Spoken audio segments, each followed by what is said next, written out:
There is a reason bread does not taste like it used to. There is a reason your grandmother made it differently. There is a reason it took her 8 hours and yours takes 90 minutes.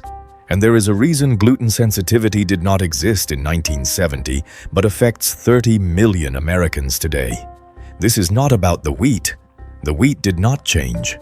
This is about what we did to bread in 1984, and what it did to our bodies 15 years later. Welcome to Healing Knowledge Vault.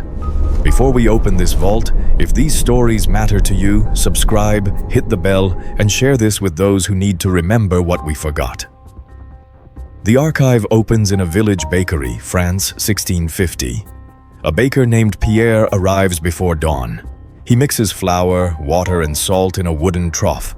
No yeast packet, no dough conditioner, no enzymes or emulsifiers. Just a piece of yesterday's dough, alive with wild bacteria and natural yeasts captured from the air over weeks of careful cultivation. He folds this starter into today's batch. The mixture is rough, sticky, almost rebellious. He does not force it. He covers the trough with linen and lets it rest. This is sourdough. The word means sour dough because the natural fermentation creates lactic acid, the same compound that gives yogurt its tang. Pierre waits. 8 hours pass, 12 hours, sometimes 18. The dough is breathing, rising, falling, rising again. Beneath the surface, invisible armies of lactobacilli and wild yeasts are working. They are breaking down complex proteins.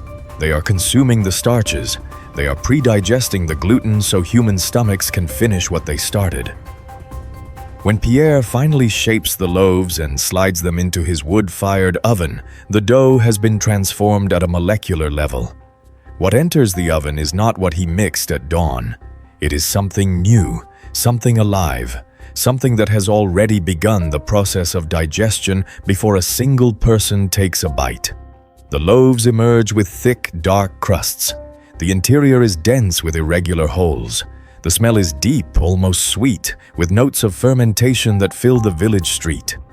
This bread will last for days without molding because the acidity protects it.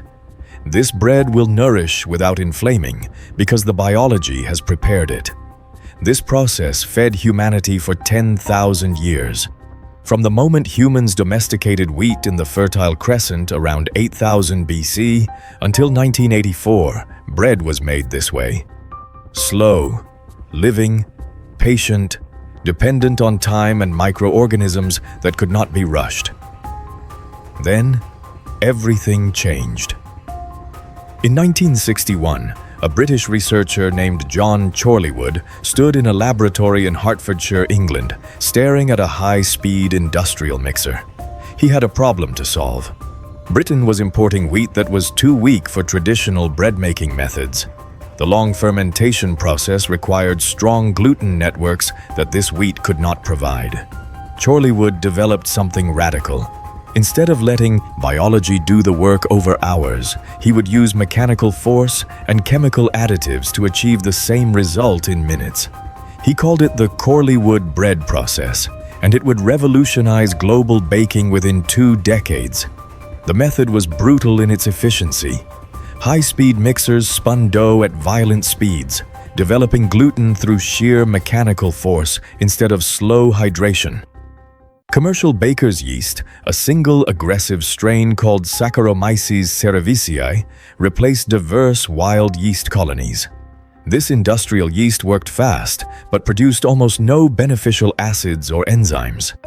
To compensate for the missing biology, Chorleywood added a cocktail of improvers: ascorbic acid to strengthen gluten, emulsifiers to trap air, enzymes to soften texture, preservatives to extend shelf life. The dough never rested. It never fermented. It was mixed, shaped, and baked in less time than it took Pierre's dough to complete a single rise. By 1965, the Chorleywood process dominated British baking. By 1975, it had spread across Europe. And by 1984, it became the standard method in American commercial bakeries. Every supermarket loaf, every sandwich bread, every hamburger bun, every hot dog roll. The industry called it progress, efficiency, feeding the masses at unprecedented scale and unprecedented speed. But bread is not just flour and water shaped by heat. Bread is a biological transformation, and when you remove the biology, you remove the digestion. Here is what traditional fermentation accomplishes. Gluten is a complex protein structure formed when two proteins, gliadin and glutenin, combine with water. These proteins link together into long, elastic chains. This is what makes dough stretchy. This is what traps carbon dioxide and creates the internal structure that lets bread rise. This is what gives bread its chew. But those long gluten chains are extraordinarily difficult for human digestive systems to break down. The human stomach produces pepsin, an enzyme that can cleave some protein bonds. The small intestine produces additional proteases. But these enzymes struggle with the tightly wound, cross-linked structure of raw gluten. For many people, large gluten fragments pass through partially undigested, triggering immune responses and intestinal distress. This is where fermentation becomes essential. The lactobacilli bacteria in traditional sourdough produce protease enzymes as byproducts of their metabolism. These bacterial enzymes are specifically effective at cleaving the peptide bonds in gluten proteins. Over 8 to 18 hours of fermentation, these enzymes systematically dismantle the long gluten chains, snipping them into progressively smaller fragments. Researchers at the University of Bologna conducted detailed studies in 2007, analyzing the molecular structure of sourdough bread at different fermentation stages. They found that after 12 hours of traditional fermentation, the concentration of intact gluten proteins had decreased by up to 80%. Not because the gluten disappeared, but because it had been hydrolyzed into amino acid chains short enough for human digestive enzymes to handle efficiently. The study also found that the longer the fermentation, the more complete the breakdown. 18-hour fermentation produced bread with almost no detectable long-chain gluten fragments. The proteins were still there, the structure was still there, but the molecular form had been fundamentally altered into something the human digestive system could recognize and process. Modern industrial bread skips this entire biological process. The 90-minute timeline does not allow bacterial enzymes to work. The gluten chains remain intact, long, complex, and resistant to digestion. Your stomach tries, your intestines try, but they are attempting to accomplish in a few hours what used to take 8 to 18 hours of bacterial pre-digestion. For most people, the body struggles. For some, it fails completely. In 1970, celiac disease, the most severe form of gluten intolerance where the immune system attacks the small intestine in response to gluten, was considered extraordinarily rare. Medical literature from that era estimated prevalence at roughly 1 in 10,000 people. It was so uncommon that many doctors completed their entire careers without diagnosing a single case. By 1990, something had shifted. Celiac diagnoses were becoming more frequent. The estimated prevalence had jumped to 1 in 1,000. Researchers assumed this was due to better diagnostic tools, more awareness, improved screening techniques. By 2010, the numbers were undeniable. 1 in 100 Americans tested positive for celiac disease. Today, conservative estimates place it at 1 in 75. That is a 10,000% increase in 40 years. Better diagnostics might explain some of that rise, but not all of it, not even most of it. But celiac disease is just the most extreme manifestation. Non-celiac gluten sensitivity, the condition where people experience digestive distress, bloating, brain fog, fatigue, and systemic inflammation after eating bread without testing positive for celiac, was not even recognized as a legitimate medical condition until the late 1990s. Doctors dismissed these patients. They called it psychosomatic, imaginary, attention-seeking. The tests for celiac came back negative, so according to medical consensus, gluten could not be the problem. But the patients knew their bodies. They knew that eating bread made them feel terrible. And when they stopped eating bread, they felt better. By the early 2000s, the medical establishment could no longer ignore the pattern. Non-celiac gluten sensitivity was reluctantly accepted as real. Today, conservative estimates suggest it affects 6% of the American population. That is 20 million people. Some researchers believe the true number is significantly higher, perhaps as high as 10 to 15%. But many people never seek diagnosis. They just quietly stop eating bread and move on. The medical establishment treated this epidemic like an unsolvable mystery. Researchers focused intensely on the wheat itself. They analyzed modern wheat varieties, searching for genetic modifications or hybridization changes that might explain the sudden, widespread intolerance. They compared the genomes of heritage wheat varieties from the early 1900s with modern commercial varieties. They found almost nothing significant. Yes, modern wheat had been selectively bred for higher yields and stronger gluten content to withstand industrial processing. But the fundamental genetic structure of wheat in 2010 was nearly identical to wheat in 1970. The gliadin and glutenin proteins were the same. The starch composition was the same. The wheat had not betrayed us.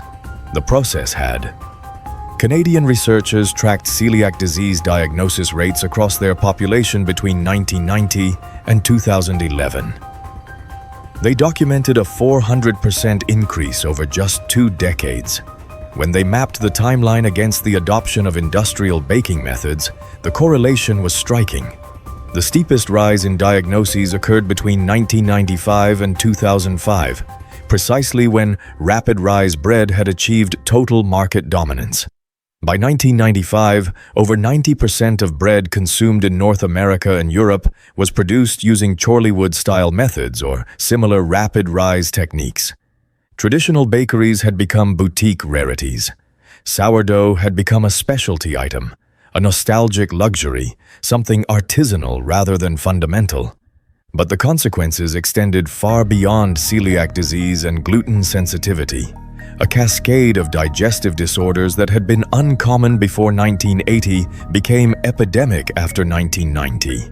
Irritable bowel syndrome, a chronic condition characterized by abdominal pain, bloating, and irregular bowel movements, affected fewer than 5% of Americans in 1980.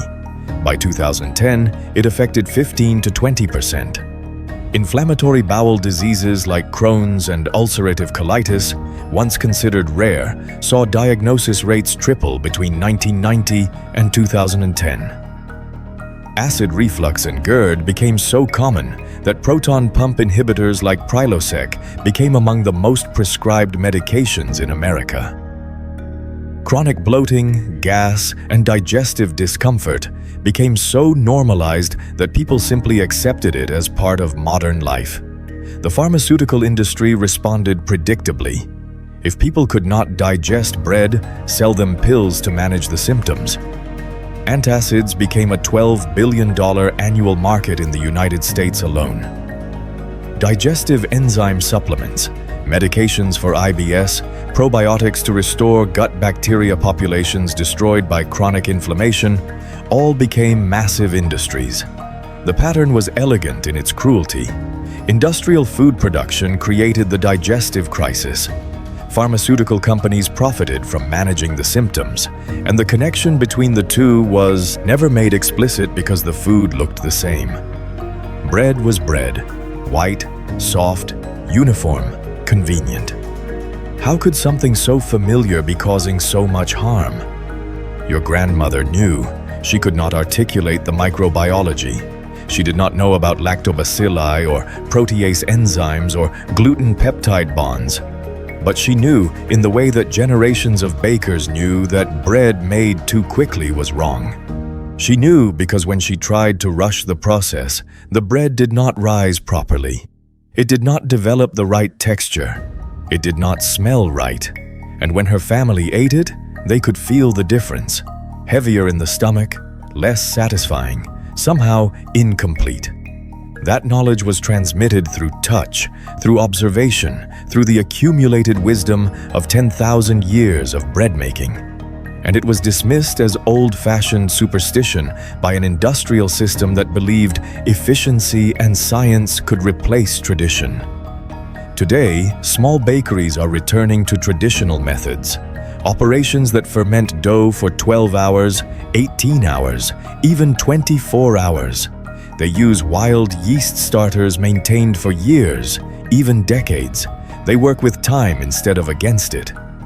And people who cannot eat supermarket bread without suffering report that they can eat this bread without problems.